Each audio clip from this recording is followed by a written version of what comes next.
Hey guys, it's me again, Orcslayer. What if where we last left off? Let's see, checking. Where we last left on what if Deku was a lamenter? The last part was a couple of things happened. This was a while ago. Whew. But he essentially fought Izumi. She lost a bit of control and fell unconscious thanks to the fact that she has what you could call a shard of Cain in her. Or at least infecting a part of her. And as I explained before, but I'll give a short brief summary or review. Shard of Cain, Elder God of War, broken tool on fragments, generally just used as a punching bag to show something's powerful. Aside from that, I talked a little bit about Fulcrum from my belief. I can't remember exactly what it was. Or that was the episode before. But from my memory, the last fight was actually Izumi's and Deku's. So, that's essentially UA Sports Vessel is over now. Now,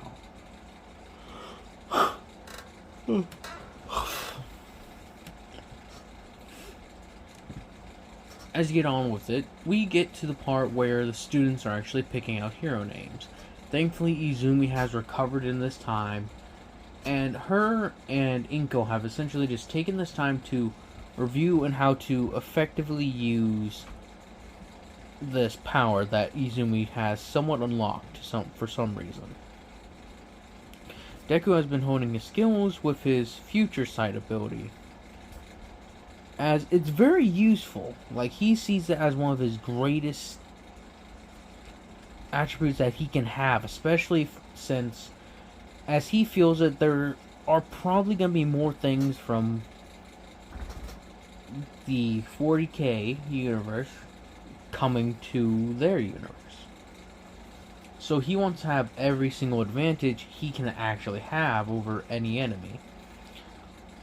Ability you see in the future? Pretty big one. But where I last left off, or not where I last left off, as where I'm going to continue on, we get to the names that everyone chooses. Sato actually chooses a different name. Remember, he chose Sugar Man? Something like that? Yeah, Sugar Man. Izumi chose Whirlwind. Deku's actually been tossing around a couple of different names in his head, but he doesn't know which one would fit for him. Because he has the duty of the lamenters. He is going to be with that duty for the rest of his days, he feels like. But then he also has the younger part of him that wanted to be a hero and to be like All Might and things like that. So he's trying to think of a name that could represent either one or the other. He isn't quite good at it to a point that he understands how to make a name like that. And I never said Sato, right? Sato's, though he still needs sugar to, like, activate his quirk, he feels like Sugar Man wouldn't be the best, like, name for him. He wants something a bit more intimidating. So as he's running through the ideas through his head, he thinks of the name Centurion. Or something along those lines. He's thinking of, like, names that he could probably use, but he also doesn't just want to grab on something that may already be in use. It's very hard for Sato. And he's trying to understand what sounds cool. And as he's going around his head, he's like, well, he likes to fight for, like, small people, and he's fought many things that would be considered unholy, so he thinks Crusader would actually probably work for him. As he chooses the name the Crusader, like I said, as his name, as everybody's telling him how cool that is, Deku is also running through his head what is a good hero name. And he doesn't, again, quite know what to choose. So he takes a couple of things that he sees. Well, he can fly over a battlefield and supervise everything. He can fight single-handedly and hold back an enemy onslaught. And as he's going through his name, he nods at he chooses Battle Master. With his ability to fly all over and actually also see a little bits of the future, he believes that would be a great name for him, at least for the moment. That is the only real name I can really think about it. Since the Lamenters are their own deal, and he doesn't want to, nick from their ideas. So as they all have their names chosen, they start going through who they're going to interview with. And I'm going to cut over to the government right now, and the government, especially, people who don't know about what the Lamenters or anything, but they know something shady went down at the USJ. So what they're trying to do is get their hands, or at least getting one of their heroes that they got under their thumb, to get their hands on Deku and or Sato, because they know those two are very close and wear very high-tech armor, the likes of which has not been seen on Earth, ever. And they seem that they could even go toe-to-toe with quirks, especially sturdy quirks. As they try to get Hawks to send internships, they are trying to get everything, but they haven't quite got it. So along the way, you actually get All Might, who actually talks with... No, not All Might, who is it? I saw one in there. Nezu, I would say, actually probably brings up the prospect of internships and what he would like for Sato and Deku to do, along with actually Izumi. He's actually offering the three of them an internship under him. And though they may be quick to refuse this, he understands that.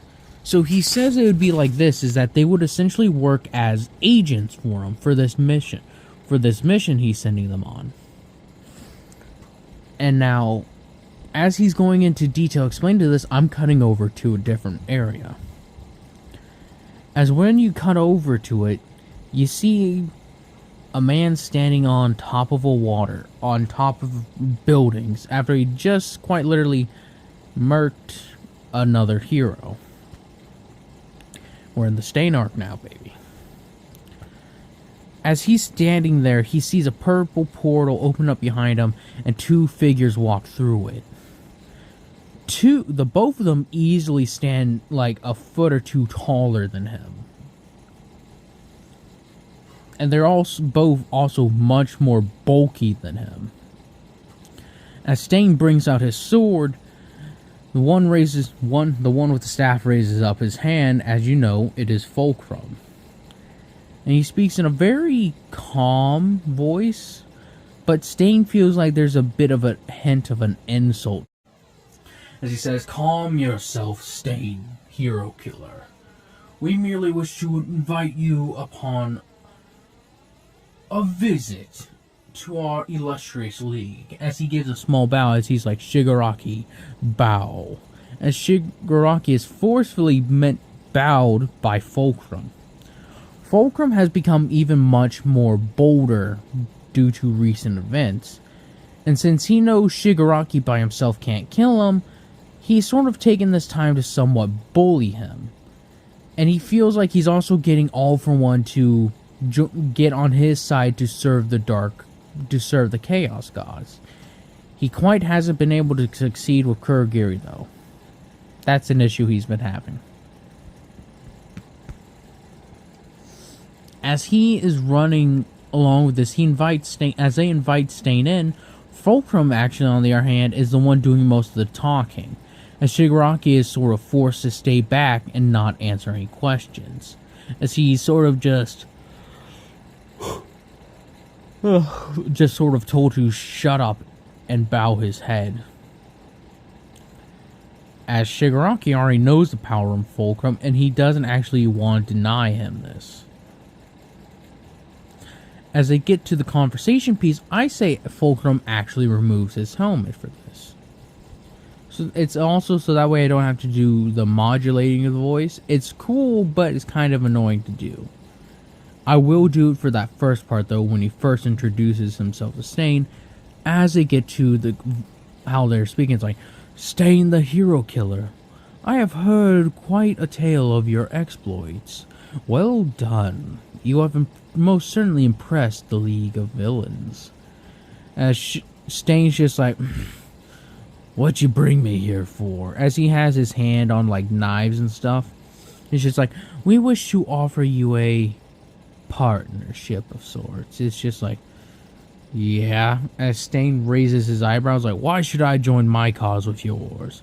Just like, by all means to take down these pesky heroes. As Fulcrum sees nothing about the frickin' quirks and everything. He personally sees quirks as a mutation upon humanity and deserves to be destroyed and cleansed. As he believes they are an absolute disgrace upon the human form. He wouldn't even have gone through the effort to give Shigaraki any augmentations unless he didn't see the advantage in getting in All For One's good graces.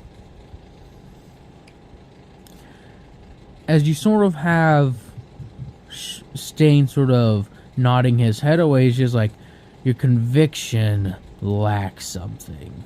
As Fulcrum is somewhat unnerved that this, even though there have been many Space Marines before Stain, Inquisitors, and a whole other things, that he has been able to deceive and get his way through with just words alone, but it seems to him that Stain is somewhat even more perceptive than even Space Marines. So as Stain switches his attention to Shigaraki, he's just like, boy, as he throws up his sword, what is your conviction? He's just like, as Shigaraki sort of is just clawing at the table, he's just like, what does it matter? Just like, I wish to know who I stand beside. I will not stand beside some idiot and his pet. As Shigaraki hears the pet line, he stands up and he's like, I'll turn you to dust. As Stain's just like easily riled. A mistake. As Shigaraki would have typically charged down, but he actually takes a second to recognize, and then he actually gets his own weapon out. As though Shigaraki does use his hands mainly for combat, he has actually gone a... Sorry. He's gone a power axe from Fulcrum, as it was salvaged from some of the other scrap and stuff that they've been able to gain through the sporadic work portals. As this is also a chain axe, as he gets it revving up, he's just like, I'll shred you to bits. As Stain is actually quite interested in this armor and these strange weapons that seem so vicious. And Stain can see a pendant hanging from it that sort of has that looks like a head with a crown, like 4 jagged spikes, you could say, not jagged. As the centerpiece, which is somewhat not rectangular, not square, like square shape with 4 like little edges going out the top and pointing in 2 directions on one side and 2 directions on another, as he can feel something pulling from this pendant that he has.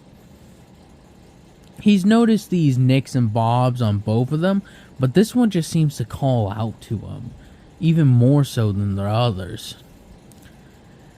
As Shigaraki goes to fight with Stain goes to deflect and throw his knives at Shigaraki, but they just clink off his armor. As Stain's moving around, dodging around, being like a little frickin' rabbit, Shigaraki's able to catch him off guard and actually gets the axe and sort of revs it up and swings it down Stain's chest as he gets a massive giant gash and bleeding cut on his chest. As Fulcrum's like, "You fool, we need him on our..." As Stain throws his own knife at Fulcrum, as it's actually able to wedge itself as it cuts Fulcrum's face as it goes by his face. Stain's like, "Stay out of this." As Stain goes to remove his sword from his sheath, as he's just like, "Are you ready, boy?" Shigaraki's ready and charging already as he moves in. Even to Shigaraki, Stain... No, not Shigaraki. Even to Fulcrum, Stain moves incredibly fast. Almost as fast as some Space Marines. As ridiculous as it sounds, but that's just to a point of how much he's trained himself. As he gets that one little cut off Shigaraki's face, as Shigaraki goes to wipe it off, it's just like, "It's just a droplet of blood, old man. Now I'm gonna..." As he goes to take a step forward, and Stain licks the blade, causing Shigaraki to freeze up and fall over. As Fulcrum sees this, he's like, his ability seems to be tied to that of blood. I may have a way to improve this factor. As Fulcrum approaches him, he's like, "Have you satisfied yourself with my pupil yet? Or may we continue to speak to each other?" As Stain reaches his sword up and is about to stab down Shigaraki, after just that little bit of time, thanks to his Space Marine thing, is able to much more effectively deal with the whole freezing thing. To the point that his body, from his conditioning, is able to, as Stain's about to ram that sword down, Shigaraki actually catches the sword between his 3 fingers. As his fingers are touching the blade, as he's able to get all 5 of them on there, he's like, "You want to know my conviction, old man?" As Stain backs up, as Shigaraki's getting up, as he slams the axe into the bar. There we go. As he lifts himself up, he's just like, "I hate this society. It tosses away people like trash. You're no better. All this hero worshipping." As he slams his axe down on the counter of the bar, he's just, "It means nothing. Especially when they abandon little boys. The hero society has failed, so I'll burn it down to its ashes."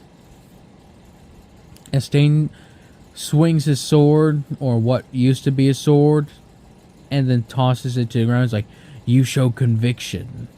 I'll be quite excited to see where it leads you, boy."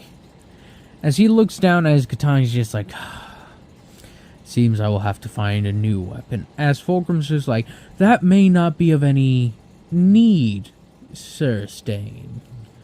As he conjures up a blade from psychic powers, as this one actually has the same pendant as Shigaraki does, but it's more like a katana that's serrated. As he's just like, "I believe this will be of help to you, Sir Stain."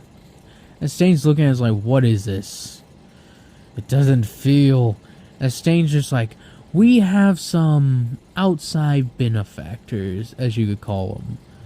They wish to see how you do," is the word they would use. "Think of this as a tryout to gain more favor with them." As Stain can already feel this thing is pulling at his bloodlust, but he can also feel himself sort of being able to bury it down.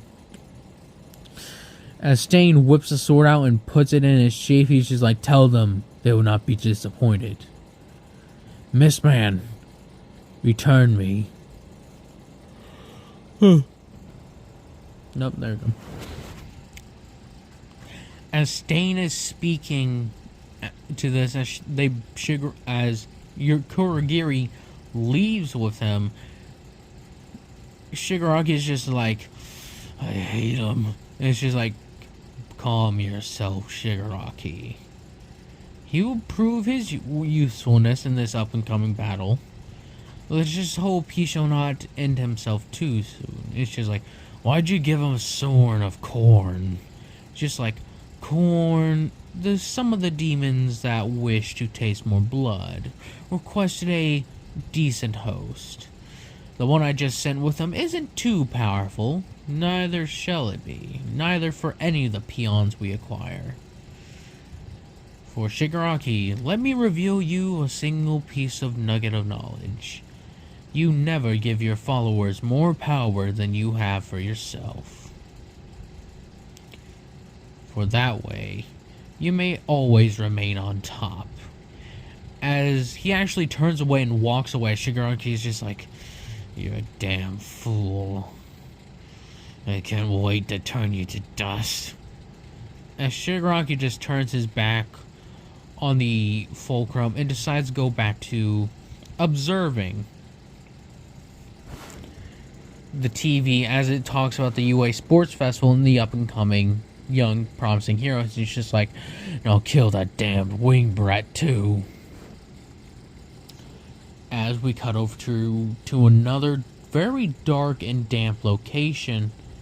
As you actually got, for those who don't know, Dr. Garaki is in the latest season of My Hero Academy, and he's sort of the reason why All For One has the no move and everything. He helped develop a lot of that. He's also sort of like his right-hand man when it comes to the science department. But as he's approaching All For One, it's like, my lord, you have not been returning my messages. I have wished to speak to you about how many Nomu we have in production, as All For One is just dead silent. As he's just moving his fingers through the air, as he's just like, Master? As All For One is still just ignoring him, moving his hands calmly through the air. As Garaki comes around, as All For One launches his hand out and brings him in closer, he's like, do you see it, Garaki? The beauty of it.